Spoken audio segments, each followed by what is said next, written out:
Hello friends, welcome to Adivira point.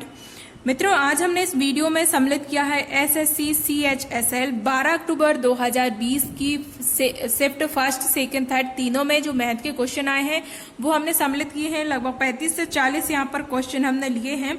जो question हम student के द्वारा बताएगा ये वही क्वेश्चन है। तो चलिए शुरू करते हैं आज का ये वीडियो। उसके पहले आप इस वीडियो को एंड तक देखिए और सारे क्वेश्चन के आंसर कमेंट करके जरूर बताइए ताकि मुझे पता चले कि आप लोगों को क्वेश्चन इजी लग रहे हैं या टफ। पहले आप क्वेश्चन देखिए, कमेंट करके आंसर बताइए और यदि नहीं बनता है तभी आप इसका सॉल्यूशन देखिए। चलिए, तो फर्स्ट क्वेश्चन इस प्रकार से है कि cos theta plus sine theta upon cos theta minus sine theta is equal to 8 और हमसे पूछा गया है cot थीटा की वैल्यू। तो बिल्कुल इजी है, यहां से हम साइन थीटा बाहर ले रहे हैं। साइन थीटा आप बाहर ले लेंगे तो यहाँ cos थीटा बटे साइन थीटा मतलब कि क्या बच जाता है cot थीटा प्लस 1 और इसी प्रकार यहाँ हो जाएगा साइन थीटा, तो ये बचेगा cot थीटा माइनस 1, ये कट जाएगा इक्वल टू 8 है। इनका आप त्रिया गुणा कर देंगे तो आपके लिए क्या मिलता है cot theta plus 1 is equal to क्या हो जाएगा 8 cot थीटा माइनस 8। आप यहाँ पर ये जोड़ देंगे तो ये हो जाएगा ये cot थीटा में से 8 cot थीटा में से माइनस हो जाएगा तो ये बचेगा 7 cot थीटा और ये प्लस हो जाएगा तो ये हो जाएगा 9। तो ये cot थीटा की वैल्यू हमें मिल जाती है 9/7। ये हो गया हमारा आंसर। देखिए, बहुत ही इजी क्वेश्चन है। देखिए, अगला क्वेश्चन है कि x minus 2y equal to 3 दिया गया है और xy की वैल्यू दी गई है 5 और हमसे पूछा गया है x स्क्वायर माइनस 4y का स्क्वायर, इसकी वैल्यू करना है। तो यहाँ देखिए, अगर आप ध्यान से देखते हैं तो ये फ्रैक्शन में अगर आप तोड़ेंगे तो 5 मल्टीप्लाई 1 तो ये होता है 5 और अगर इसी प्रकार हम यहाँ पे वैल्यू रखें तो ये 5 माइनस 1 इक्वल टू 3 हो गया। मतलब कि x की वैल्यू जो है वो 5 होगी और y की वैल्यू है वो 1 होगी। तो यहाँ पर बस हमें वैल्यू पुट कर देनी है। x का स्क्वायर 5 का स्क्वायर होगा और 25 माइनस 4 और तो यहाँ पर हमें मिल जाता है 21। ये हो गया हमारा आंसर। देखो फ्रेंड्स, बहुत ही इजी क्वेश्चन आ रहे हैं। इस प्रकार से और भी कई क्वेश्चन मिल सकते हैं। हो सकता है कहीं यहाँ पर फ्रैक्शन ना भी टूट रहा हो तो फिर आपके लिए इसको सॉल्व करके करना पड़ेगा। देखिए, अगला क्वेश्चन है कि cos x minus Y equal to दिया गया है √3/2 और sin x plus Y equal to दिया गया है 1/2 और फाइंड करना है यहाँ पर x की वैल्यू। तो यहाँ आप देखते हैं कि √3/2 होती है cos 30 की वैल्यू। तो यहाँ हम इसको इस प्रकार लिख सकते हैं कि x minus Y equal to 30 because √3/2 होता है cos 30 की वैल्यू। यहाँ पर भी cos है, cos 30 लिखेंगे तो cos से cos कट जाएगा तो x minus Y equal to हो गया 30। इसी प्रकार 1y अंडर जो 2 है 1/2, कहीं कहीं पर √2 किसी ने बताया कि 1y √2 था, किसने बताया कि 1/2 है। तो मेरे हिसाब से 1/2 हम लेकर चलते हैं तो यहाँ पर ये होती है 30 की वैल्यू, साइन 30 की वैल्यू। तो x plus Y equal to अगर होता है 30 तो यहाँ पर हम x की वैल्यू फाइंड करेंगे तो इन दोनों को, ये फर्स्ट हो जाती है ये सेकंड हो जाती है, तो इन दोनों को हम प्लस कर देंगे तो 2x इक्वल टू मिल जाएगा 60। तो x की वैल्यू क्या आ जाती है, x की वैल्यू आ जाती है 30। देखिए, अगला क्वेश्चन आयत से पूछा गया है। उन्होंने पूछा है कि मान लीजिए कोई आयत है और उसका जो विकर्ण है वो है 15 सेंटीमीटर लंबा, ओके 15 सेंटीमीटर है और इसकी एक भुजा है वो है 12। तो जो अगली भुजा होगी वो आपके लिए फाइंड करनी है। मान लीजिए यहाँ पर x है, जो अगली भुजा इसकी चौड़ाई आप मान सकते हैं, तो इसकी वैल्यू क्या होगी। तो यहाँ हमें पता है कि आयत है मतलब कि ये समकोण त्रिभुज बनेगा। तो हम पाइथागोरस ट्रिक अगर देखते हैं तो ये वैल्यू हमारे लिए मिलती है कितनी, 9। फिर वो कहते हैं कि हमें इसका क्षेत्रफल भी फाइंड करना है। सॉरी फ्रेंड्स, क्षेत्रफल पूछा गया था कि क्षेत्रफल आपके लिए फाइंड करना है कि क्षेत्रफल कितना है।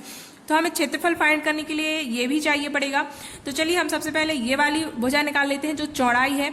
तो यहाँ पर क्या हो जाएगा, लंब का वर्ग बराबर कर्ण का वर्ग माइनस आधार का वर्ग। तो यहाँ पर हो जाएगा 15 का वर्ग कितना हो जाएगा 225, रेड 12 का वर्ग हो जाएगा 144। तो हमें क्या मिल जाती है, ये मिलेगी हमारे लिए चौड़ाई। क्या मिलती है, चौड़ाई। तो ये क्या निकल के आ जाएगा 81 √81 मतलब कि 9। जो चौड़ाई है ये वाली भुजा है, x की वैल्यू ये हमारे लिए कितनी मिल गई, 9 मिल जाती है। तो यहाँ पर जब हम क्षेत्रफल निकालते हैं तो क्षेत्रफल आ जाएगा लंबाई गुणित चौड़ाई बराबर कितना आ जाएगा, लंबाई गुणा चौड़ाई। तो 9 गुणा 12 तो तो ये कितना हो जाएगा 108। ये क्या निकल के आ गया, एरिया निकल के आ गया, ये जिसको हम बोलते हैं क्षेत्रफल, आयत का क्षेत्रफल लंबाई गुणा चौड़ाई, तो ये निकल के आ जाता है 108। ये हो गया हमारा आंसर। बहुत ही इजी है, ये तो 6th लेवल का क्वेश्चन एक तरफ से कह सकते हैं, क्योंकि आयत का क्षेत्रफल पूछा गया है और बहुत ही इजी है। देखिए अगला जो क्वेश्चन है वो इस प्रकार से है, त्रिभुज से लिया गया है अगला प्रश्न।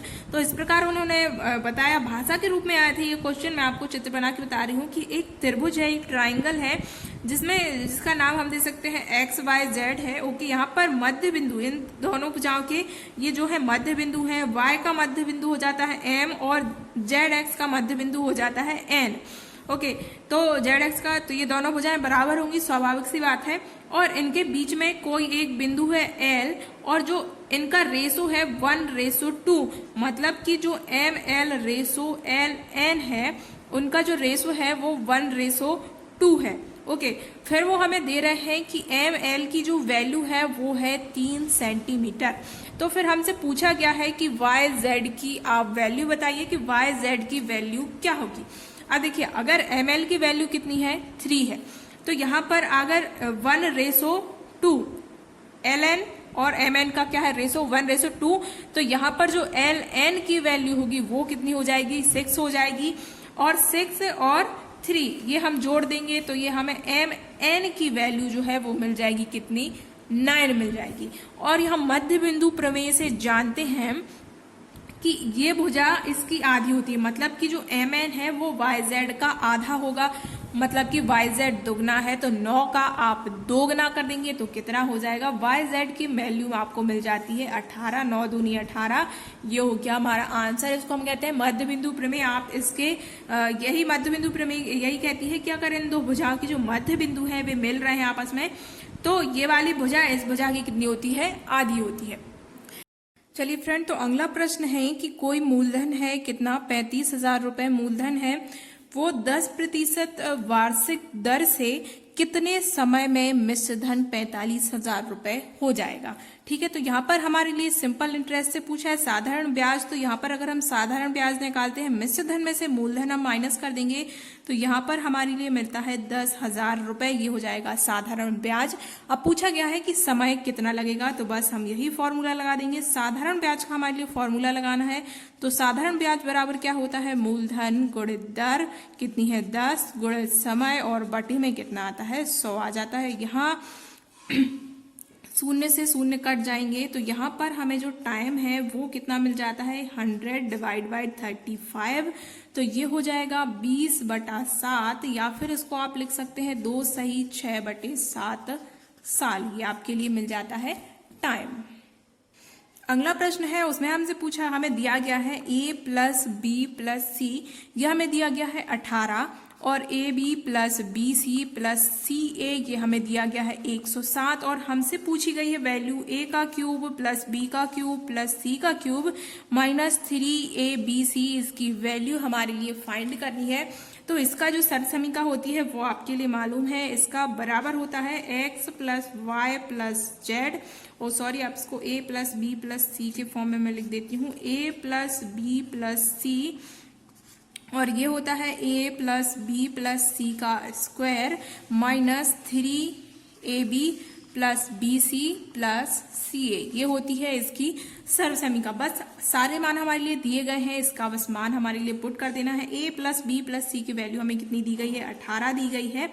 वहीं यहाँ पर लिखेंगे हम 18 का वर्ग और ऋण 3 गुणा कितना 107, यहाँ हमें वैल्यू दी गई है 107 AB + BC + CA की, तो ये हो जाएगा 18 गुणित 324 ऋण 321, तो ये मिलता है 3, तो 18 गुणा 3 ये आ जाती है वैल्यू। हमारा आंसर कितना आ जाता है 54 हमारा आंसर आ गया।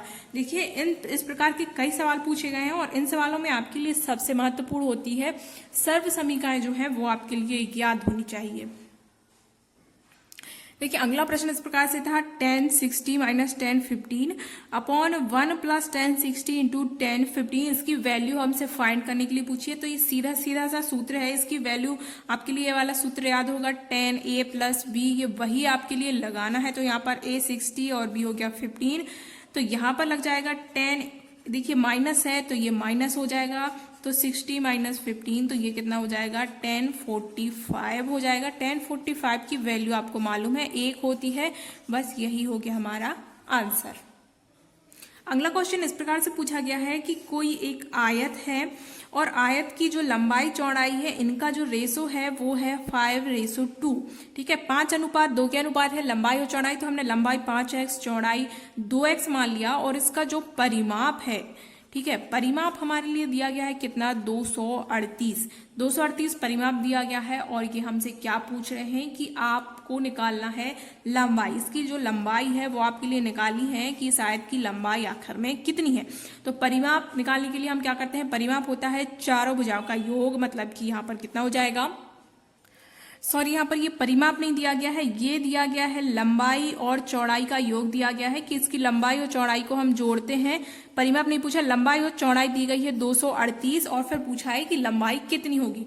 तो यहाँ पर हम इन दोनों का रेशो है 5x 2x, इनको हम जोड़ देते हैं तो ये 7x हो जाती है और इनका योग हमें दिया गया है कितना 238। तो ये हो जाएगा x इक्वल टू कितना हो जाएगा 17 और जो लंबाई है जो लेंथ है वो कितनी है 5x है। तो यहाँ पर हम रख देंगे तो गुणा हो जाएगा, तो ये आ जाएगा लंबाई 85 सेंटीमीटर। ये हो गया हमारा आंसर। अगला प्रश्न इस प्रकार से है, हमें दिया गया है a plus B equal to 11 और ए बी बराबर दिया गया है हमें 15 और हमसे फाइंड वैल्यू पूछी गई है A square plus B square की वैल्यू आपके लिए फाइंड करनी है। तो यहाँ पर आप सभी बहुत ही होशियार है, सभी को मालूम है कि क्या हो जाती है A square plus B square is equal to क्या हो जाएगा a प्लस बी का स्क्वायर माइनस 2ab, ये हो जाएगी हमारी सब समीका। आपको याद नहीं है तो याद एक बार जरूर कर लीजिए। यहाँ हमें ये वैल्यू याद करनी है, ये हमें दी गई है, ये कितनी है 11 का वर्ग हो जाएगा ऋण 2ab की वैल्यू हमें 15 दी गई है, 11 का वर्ग हो जाएगा 121 और यहाँ 15 दूनी हो जाएगा 30, माइनस कर दीजिए तो ये आ जाएगा 91। ये हो गया हमारा आंसर। अगला क्वेश्चन हमें दिया गया है इस प्रकार से, ये 3 वैल्यू आपके लिए दी गई हैं 75, 15 और 10 और ये फाइनल जो आपके लिए वैल्यू निकालना है। तो कुछ नहीं, यहाँ पर हम सीधा सीधा जो है फॉर्मूला लगा देंगे। ये हो जाता है, इसके बराबर में होता है x का क्यूब प्लस y का क्यूब प्लस z का क्यूब हो जाता है माइनस 3, सॉरी यहाँ पर ये प्लस नहीं है, ये दिया गया है x, सॉरी वो तो दिया गया है पहले से, ये x y z, तो ये हो जाएगा x y z अपॉन ये हो जाता है x plus y plus z। Okay, ये अब बस हमें यहाँ पर आप वैल्यू पुट कर देनी है। तो यहाँ पर दी गई है 75 माइनस 3 मल्टीप्लाई 15 बाय 10, तो ये हमारा निकल के आ जाता है 3, ये हो जाएगा हमारा आंसर। अगला क्वेश्चन इस प्रकार से 3 sec square x minus 4 equal to 0 दिया गया है और हमसे वैल्यू पूछी गई है x की। तो कुछ नहीं है, इस 3 को हम और 4 को दूसरी तरफ ले जाएंगे तो ये हमें मिल जाता है sec square x equal to मिल जाता है 4/3 और स्क्वायर को इस तरफ ले जाते हैं तो सेक x बराबर मिल जाता है 2/√3 और ये वैल्यू होती है सेक 30 की, ये वैल्यू हो जाएगी सेक 30 की। तो x की वैल्यू हमें मिल जाती है 30 डिग्री। यही हो गया हमारा आंसर। अगला क्वेश्चन है कि एक हमें वृत्त दिया गया है, वृत्त, इसके बाद हमें दो इस प्रकार से रेखाखंड दिए गए हैं। ये इस प्रकार से हैं कि यहाँ पर ये मान लीजिए A है, B, C और D और यहाँ पर जो बिंदु है वो उसको बोलेंगे P। तो यहाँ पर पूरे AB की जो वैल्यू है वो हमें दी गई है 15 और अगर BP की कहें तो BB 15 दी गई है 9। AB है वो 15 है और BP है 9, तो यहाँ पर AP कितना हो जाएगा, AP हमें स्वाभाविक सी बात है कितना हो जाएगा 6 हो जाएगा और यहाँ पर CP की वैल्यू हमें दी गई है 3 और पूछा है PD की वैल्यू जो है वो हमें ज्ञात करनी है। तो बस सीधा सीधा है यहाँ पर लगा देंगे PD की वैल्यू, उन्हें हमसे कहा है फाइंड करने के लिए कहा है। तो यहाँ लगा देंगे 6 गुणा 9/3, तो कितना हो जाएगा 9 दूनी 18, ये हो गया हमारा आंसर। ओके, ये मैंने किस प्रकार लगाया, AP गुणा BP बराबर CP गुणा DP। ओके, चलिए फ्रेंड, तो अगले क्वेश्चन की तरफ बढ़ते हैं। उसके पहले आप वीडियो को लाइक जरूर कर दीजिए। यदि वीडियो अच्छा लगता है तो इसे लाइक कीजिए, अपने दोस्तों के साथ शेयर कीजिए, क्योंकि एक मोटिवेशन मिलता है अगर आप लाइक करते हैं, कमेंट करते हैं, ताकि मैं आपके लिए कल से जो रीजनिंग है, जीके है, इंग्लिश, उनकी भी वीडियो ला पाऊं। इस वीडियो को अपने दोस्तों के साथ शेयर कीजिए और कमेंट करके बताइए वीडियो अच्छा लग रहा है कि इसके साथ आंसर भी कमेंट जरूर कीजिए। अगला क्वेश्चन इस प्रकार से है कि 18 आदमी हैं, जो 18 आदमी कोई काम कर रहे हैं और उनको 12 दिन लग रहे हैं। कितने दिन लग रहे हैं भाई? 12 दिन लग रहे हैं। और प्रतिदिन वो कितने घंटे काम कर रहे हैं? 8 घंटे काम कर रहे हैं। ओके, 18 आदमी है, 12 दिन लग रहे हैं और 18 घंटे काम करते हैं, तब कोई काम क्या होता है? कंप्लीट होता है। अब वो कह रहे हैं जो आदमी है वो 8 हो गए हैं, दिन हो गए हैं 18, तो घंटे अब उनको कितने घंटे काम करना पड़ेगा? अब देखिए यहाँ पर, आप देखिए 18 है, ये 8 है, तो अब दिन कितने हो जाएंगे?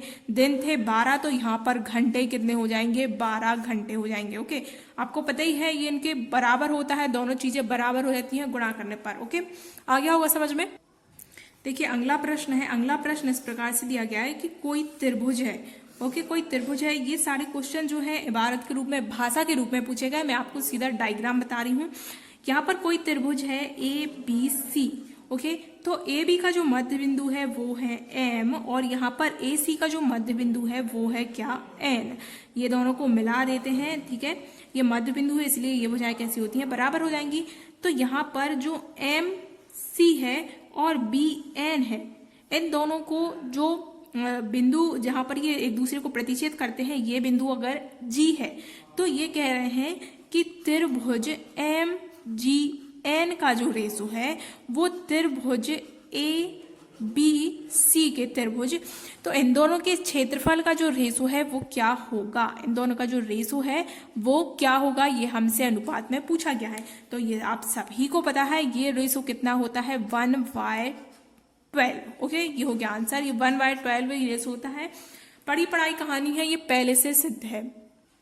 अगला प्रश्न इस प्रकार से है, 16वां प्रश्न। ये इस प्रकार से, देखो मेरे फ्रेंड्स, मैंने यहाँ पे फर्स्ट, सेकंड और थर्ड तीनों चैप्टर के क्वेश्चन जो है सम्मिलित कर लिए हैं। तो यहाँ पर देखिए कोई त्रिभुज है, ठीक है, नाम दे दो ना दो कोई मतलब नहीं है। यहाँ पर कोई त्रिभुज है, ये समद्विबाहु त्रिभुज है। कैसा त्रिभुज है? समद्विबाहु त्रिभुज है, मतलब कि दो भुजाएं बराबर है, और जो दो भुजाएं बराबर हैं इनकी लंबाई कितनी दी गई है? इनकी लंबाई दी गई है 10 सेंटीमीटर। और यहाँ पर जो तीसरी भुजा है ये कितनी है? 16 सेंटीमीटर भुजा है। तो अब ये कह रहे हैं कि इसकी जो ऊंचाई है वो आपके लिए बतानी है, या आप कह सकते हैं इसका जो लंब है वो आपके लिए बताना है कि इसका लंब की लंबाई क्या होगी, आपको बताना है ऊंचाई कितनी होगी। तो यहाँ पर आप देख सकते हैं समद्विबाहु त्रिभुज है, तो ये बनेगा समकोण त्रिभुज। पाइथागोरस प्रमेय लगा देंगे। कर्ण का वर्ग, तो कर्ण का वर्ग हो जाएगा 100 ऋण। ये देखिए यहाँ पर ये समद्विबाहु त्रिभुज है, तो इन दोनों को बराबर बराबर में डिवाइड करेगा, तो ये हो जाएंगी 8 तो 8 8 64 हो गए, इसमें से माइनस हो जाएगा तो 36, और √36 मतलब कि 6। तो जो ऊंचाई है इस त्रिभुज की वो हमें कितनी मिल जाती है? ऊंचाई मिल जाती है 6 सेंटीमीटर, मीटर जो भी दिया गया है।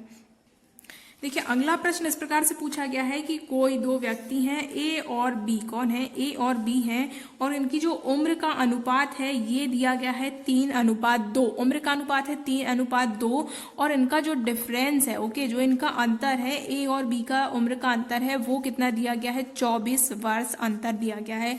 तो ये हमसे कह रहे हैं कि ए की कितने 3 वर्ष बाद की उम्र क्या हो जाएगी? ए की 3 वर्ष बाद जो उम्र है वो क्या हो जाएगी? यहाँ अगर हम देखते हैं तो यहाँ रेशो में अंतर कितना है? 1 का अंतर है, 1 का अंतर है, और 1 की वैल्यू यहाँ पर कितनी है? 24 है। 1 की वैल्यू कितनी है? देखो इन्होंने खुद कहा है कि इनका उम्र का अंतर कितना है? 24, और यहाँ अनुपात में अंतर कितना है? 1। तो 1 की वैल्यू अगर 24 हो जाती है तो यहाँ पर ये 3 है, तो 3 की वैल्यू कितनी हो जाएगी? 24 या 72, और 3 वर्ष बाद की उम्र पूछिए तो यहाँ पर 3 हम प्लस कर देंगे, तो ये हो जाएगी 75 वर्ष, जो ए की वैल्यू हमें मिल जाती है।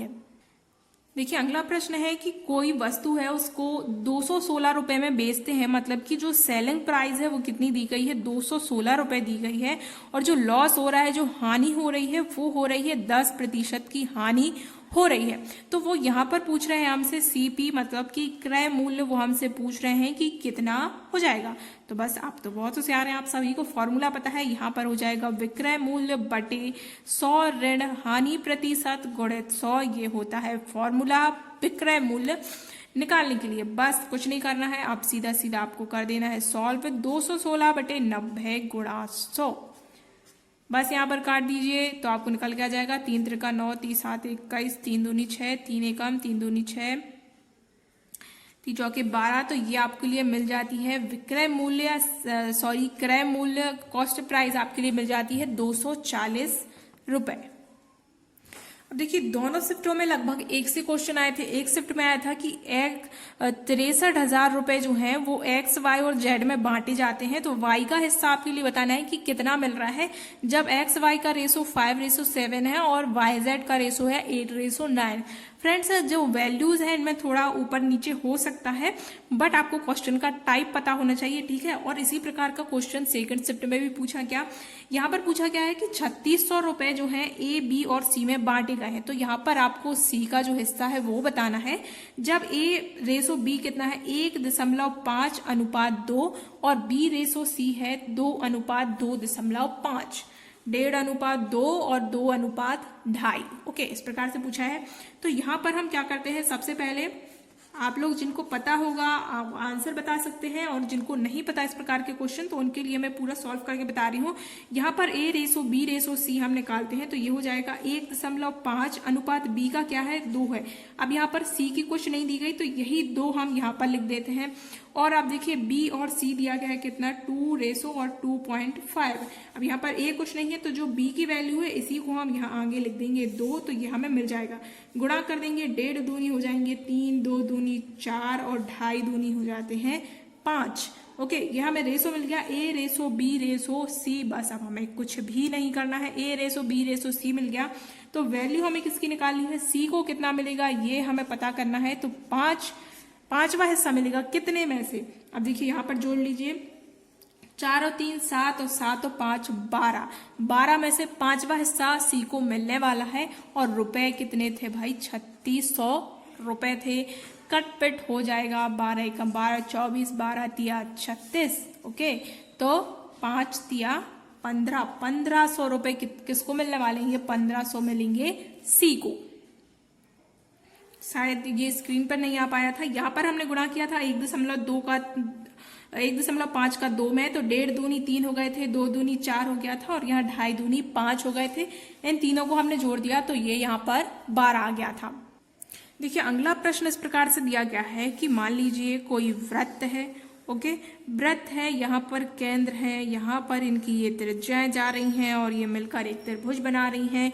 और ये त्रिभुज में जो ये कोण है ये दिया गया है कितना 90 डिग्री का ये कोण बना रही हैं। ये त्रिभुज है MON। अब देखिए यहाँ पर ये त्रिज्याएं होंगी, आपको मालूम है कि ये क्या होगा त्रिज्याएं होंगी। अब यहाँ पर एरिया हमें दिया गया है, एरिया त्रिभुज MON, त्रिभुज MON का एरिया हमें दिया गया है 36 वर्ग सेंटीमीटर। ये हमें एरिया दिया गया है।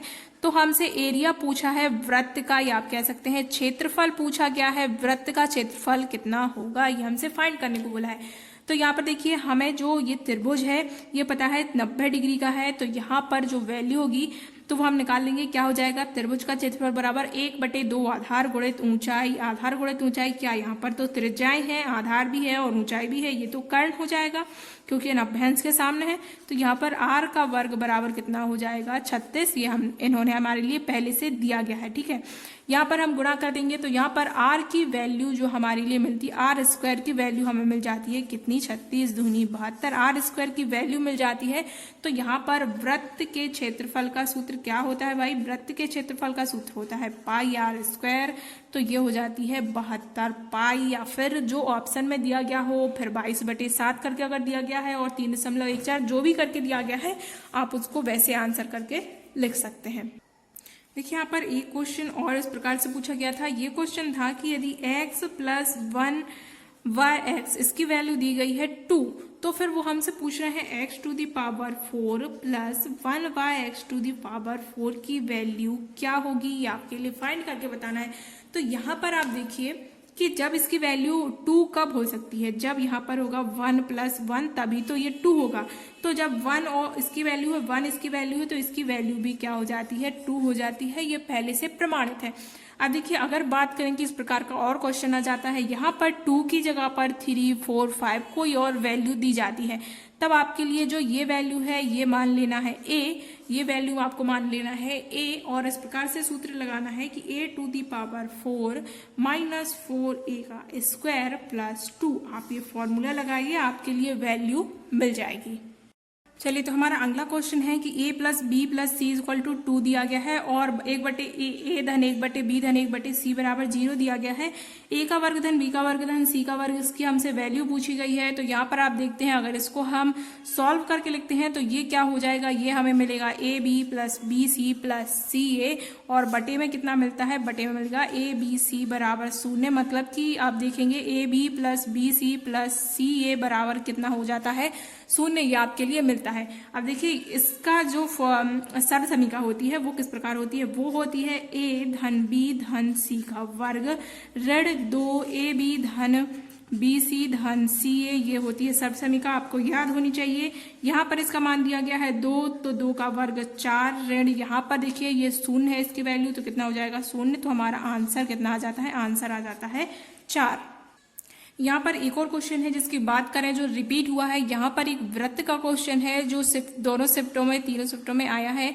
यहाँ पर ये इस प्रकार से अगर जीवाएं हैं तो ये क्या हो रहा है, यहाँ पर 9 वैल्यू दी गई है, यहाँ पर 6 वैल्यू दी गई है, ये 4 दी गई है, और इसकी वैल्यू आपके लिए फाइंड करने के लिए कहा है। तो आपको पता है कि 9 चौके 36 और बटे में 6, इनका जो गुणा है वो बराबर होता है। मतलब कि 9 गुणा 4 बराबर 6 गुणा कितना होगा x, मतलब कि जो यहाँ पर जो वैल्यू है वही हो जाएगी। ठीक है, तो बस इसका आप मान निकाल सकते हैं। तो ये 9 चौके 36 और 6 छिंग 36, तो यहाँ x की वैल्यू आपको क्या मिल जाती है, 6 मिल जाती है। ये हो जाएगा आंसर। ये मैंने आपको पहले भी सॉल्व करके बता दिया, ये रिपीट हुआ क्वेश्चन। फिर अगला क्वेश्चन की बात करें तो अगला क्वेश्चन यहाँ पर पूछा गया है कि कोई वस्तु है जिसको कितने में बेच रहे हैं, 72,000 रुपए में। कितने में बेच रहे हैं, 72,000 में आप उसको सेल कर रहे हैं, ये सेलिंग प्राइस है। ठीक है, तो कितना होता है, 25% लाभ, 25% क्या होता है, प्रॉफिट हो जाता है, 25% प्रॉफिट होता है। फिर वो हमसे कह रहे हैं कि अगर आपको 30% प्रॉफिट चाहिए, 30% लाभ आपको चाहिए है, तो ये आपके लिए कितने में बेचनी पड़ेगी, तो इसकी और सेलिंग प्राइस जो है वो कितनी हो जाएगी। तो बस आपको सॉल्व कर देना है यहाँ पर।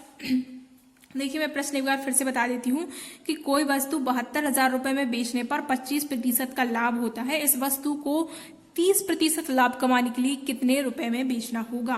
तो यहाँ पर बस सीधा फॉर्मूला लगा देंगे, ये हो जाएगी सेलिंग प्राइस, और बटे में देखिए कितने का लाभ हो रहा था, 25% लाभ हो रहा था, मतलब कि 125, और गुणा हमें लाभ कितने का चाहिए है, 30% का चाहिए, तो ये हो जाएगा 30। बस इसको आपको सॉल्व कर देना है।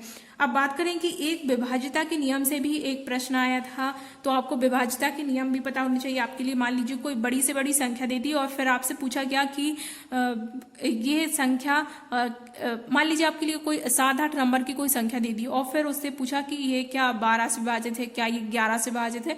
तो आपको विभाज्यता के नियम भी याद होने चाहिए ताकि आप उसको जल्दी से सॉल्व कर सके, बिकॉज एग्जाम में इतना टाइम नहीं होता। हाँ, एक बात ध्यान रखने की, आप सभी जो है एग्जाम में सही समय पर पहुंचो और पूरी सावधानी से पहुंचे। और हाँ, वीडियो को लाइक जरूर कर दें, और चैनल को अभी तक सब्सक्राइब नहीं किया तो फटाफट से चैनल को सब्सक्राइब कर लीजिए, बिकॉज आपको डेली इसी टाइम मिल जाएगा तीनों सब्जेक्टों का एनालिसिस। देखिए यहाँ पर वृत्त के बहुत से क्वेश्चन देखने मिले हैं। तो यहाँ पर एक क्वेश्चन और आया है वृत्त से। मान लीजिए कोई वृत्त है और कोई 2 बिंदु है, इसकी परिधि पर कोई 2 बिंदु है, आप इनके नाम दे दीजिए। ए भी कोई 2 बिंदु हैं जो केंद्र पर जो है कोण बना रहे हैं, केंद्र पर 108 डिग्री का कोण बना रहे हैं। ओके, तो यही बिंदु परिधि पर कितने डिग्री का कोण बनाएंगे, ये हमसे पूछा गया है। तो ये आपको पता है कि जो केंद्र पर कोण बनता है ये परिधि पर बनने वाले कोण से कितना होता है, दोगुना होता है। तो यहाँ पर 108 का आप आधा कर देते हैं तो ये कितना आ जाएगा, थीटा की वैल्यू आपके लिए मिल जाती है 54, और ये हो जाता है हमारा आंसर। अब देखिए अगला प्रश्न इस प्रकार से है कि कोई वृत्त है। ओके, वृत्त के अंदर त्रिभुज बना हुआ है और यहाँ पर इन्होंने इस वृत्त की त्रिज्या हमें रेडियस दे दी है, कितनी है, 15 सेंटीमीटर रेडियस हमें दे दी है।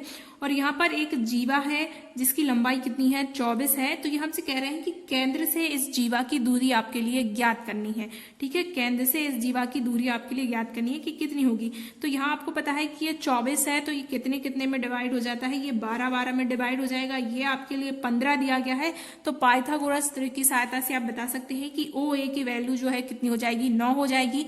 फिर भी हम आपको सॉल्व करके बता देते हैं। ये हो जाएगा 15 का वर्ग मतलब कि कितना 225 ऋण 12 का वर्ग 144। तो इसको आप माइनस करेंगे तो ये हो जाएगा 81 और √81 मतलब कि 9।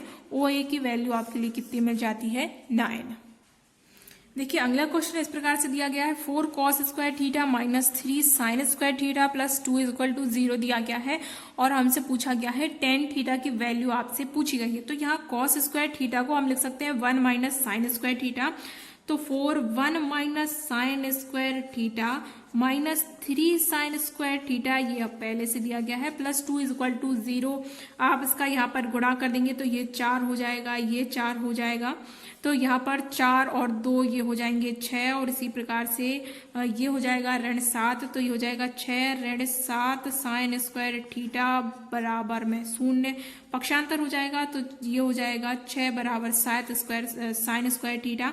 तो यहाँ पर साइन स्क्वायर थीटा की अगर हम बात करें तो ये हो जाएगा 6/7 मतलब कि साइन थीटा की वैल्यू आपके लिए मिल जाती है √6 बाय √7। ये होती है आधार बटे कर्ण, ठीक है, सॉरी लंब बटे कर्ण, लंब बटे कर्ण। अब यहाँ पर पूछा गया है tan थीटा। तो tan थीटा क्या होता है, लंब बटे आधार। यहाँ पर बात करें आधार तो 7 करनी 7 का वर्ग ऋण करनी 6 का वर्ग। तो ये कितना मिल जाएगा हमारे लिए, जो आधार है आधार मिल जाता है हमारे लिए 1 और लंब हमें मालूम है √6 है। तो ये हो जाएगा √6/1 या फिर हो जाएगा सिर्फ √6। आप tan थीटा की वैल्यू आपके लिए मिल गई। देखिए अगले क्वेश्चन की बात करें तो ये चाल और समय से प्रश्न पूछा गया था। प्रश्न पूछा गया था कि यदि कोई व्यक्ति 40 किलोमीटर प्रति घंटे की रफ्तार से चल रहा है और उसके स्थान पर अगर वो 30 किलोमीटर प्रति घंटे की रफ्तार से चलने लगे तो उसके समय में कितने प्रतिशत का जो परिवर्तन है वो होगा। प्रतिशत परिवर्तन पूछा गया है कितना होगा। तो अगर 40 के स्थान पर वो 30 की चाल से जा रहा है तो क्या होगा। सबसे पहले तो आप बताइए कि समय में वृद्धि होगी या कमी होगी। समय में स्वाभाविक सी बात है कि जब चाल कम हो रही है तो समय ज्यादा लगेगा, इसका रेशो उल्टा हो जाएगा। ये कितना रेशो हो जाएगा 3:40 हो जाएगा, या आप 30:40 या फिर सीधा सीधा आप इसको लिख सकते हैं कि 3:4 हो जाएगा। 3:4 हो जाएगा मतलब कि ये कितना हो रहा है, कितने का जो है वृद्धि हो रही है। ये वृद्धि हो रही है 1/3 की। देखो 1 वृद्धि हो रही है और कितने पर हो रही है 3 पर हो रही है। तो 1/3 मतलब कि इसको आप क्या मानते हैं 33.33%। ओके, ये हो गया हमारा आंसर। मैं जल्दी जल्दी बता रहा हूँ बिकॉज वीडियो क्या हो रहा है बहुत ज्यादा बड़ा हो रहा है, आपको भी टाइम लगेगा, पढ़ना भी आपके लिए। अगला प्रश्न इस प्रकार से पूछा गया था कि 2500 में कोई वस्तु आप बेच रहे हैं। ठीक है, आप कोई वस्तु जो है 2500 रुपए में सेल कर रहे हैं तो आपके लिए क्या हो रहा है 25% का लॉस हो रहा है। देखिए इसी प्रकार का क्वेश्चन लाभ से संबंधित भी पूछा गया था। ओके, अब लॉस हो रहा है तो फिर आपको अगर 30% का लॉस करवाना है तो कितने रुपए में आपके लिए इसको बेचना पड़ेगा। इसी प्रकार का क्वेश्चन एक और था, वैल्यू थोड़ी चेंज थी बट वो प्रॉफिट से था और ये लॉस से है। देखो 2500 रुपए में सेल कर रहे हैं तो 25% का लॉस हो रहा है। अब इनको और लॉस चाहिए 30% का लॉस चाहिए तो कितने में होगा। तो बस फॉर्मूला लगा देंगे 2500 और बटे में कितना हो जाएगा, यहाँ पर सॉरी कितना है 20% था। ओके, 20% लॉस हो रहा था। ठीक है, 20% लॉस हो रहा था, अब कह रहे हैं 30%। तो यहाँ पर बस हम कर देंगे 80, 100 - 20 मतलब कि 80, क्योंकि लॉस हो रहा है। जब प्रॉफिट होता है तो हम जोड़ देते हैं। ठीक है, और 30% का लॉस और चाहिए है तो यहाँ पर मल्टीप्लाई हो जाएगा 70 से। बस इसको आप सॉल्व कर लीजिए। देखिए आज का लास्ट क्वेश्चन है, इसमें हमसे दिया गया है a - b = 4 है और a का क्यू माइनस b का क्यू दिया गया है 88 और कहा गया है कि जो a है वो ग्रेटर देन है b से। ओके, a की वैल्यू जो है वो b से ज्यादा होगी और हमसे फाइंड करने के लिए पूछा है a का स्क्वायर माइनस b स्क्वायर आपको फाइंड करना है।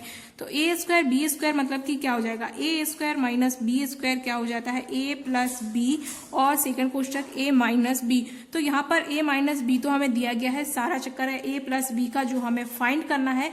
तो ए प्लस बी ज्ञान करने के लिए सबसे पहले हमें क्या निकालना पड़ेगा, ए बी की वैल्यू निकालनी पड़ेगी। तो चलिए हम शुरू करते हैं। तो यहाँ पर हम लगा सकते हैं ए का क्यूब माइनस बी का क्यूब, ये हमें दिया गया है क्योंकि इसकी वैल्यू, तो यही से हम निकालेंगे। ये हो जाएगा ए माइनस बी और कोष्टक में ए माइनस बी का स्क्वायर प्लस 3ab। तो बस यहाँ पर वैल्यू रख दीजिए। ए माइनस बी की वैल्यू है 4 और ये हो जाएगा 16, 4 का स्क्वायर 16 प्लस 3ab, ये प्लस 3ab मिल जाएगा। अब यहाँ से ये वैल्यू हमें कितनी दी गई थी, 88 दी गई थी, ये कट जाएगा तो ये हो जाएगा 22। यहाँ पर हो जाएगा 22 ऋण 16 बराबर 3ab। तो यहाँ पर ए बी की वैल्यू हमें कितनी मिल जाती है, 3 मिल जाए, ओ सॉरी, यहाँ पर कितना हो जाएगा, यहाँ बचेगा हमारा, यहाँ बचते हैं 6, तो यहाँ पर 3ab बराबर 6। तो ए बी की वैल्यू हमें कितनी मिल जाती है, ए बी की वैल्यू हमें मिल जाती है 2। अब हम निकालेंगे ए प्लस बी की वैल्यू। तो ए प्लस बी की वैल्यू निकालने के लिए हम क्या करेंगे, ए प्लस बी का स्क्वायर, इसकी वैल्यू निकालेंगे। ये क्या होता है फॉर्मूला, ए माइनस बी का स्क्वायर प्लस 2ab। अब देखिए यहाँ पर a माइनस बी की वैल्यू हमें मालूम है कितनी है, 4 का स्क्वायर हो जाएगा 16 प्लस ए बी की वैल्यू है 2। तो यहाँ पर 2ab, तो ए बी की वैल्यू हमें 2 है तो ये 4 हो जाएगा, तो ये मिल जाएगी 20। तो a प्लस बी की वैल्यू हमें मिल जाएगी √20, या इसको आप क्या लिख सकते हैं, इसको आप लिख सकते हैं 2√5, ये वैल्यू मिल जाएगी। तो यहाँ पर बस फाइनल आपको फॉर्मूला लगा देना है, A square minus B square equal to क्या हो जाएगा, ए प्लस बी और a माइनस बी। तो a प्लस बी की वैल्यू आपके लिए दी गई है, कितनी दी गई है, 2√5, और a माइनस बी की वैल्यू आपके लिए कितनी दी गई है, a माइनस बी की वैल्यू जो है आपके लिए दी गई है 4। तो यहाँ आ जाएगा 8√5, ये हो गया आंसर।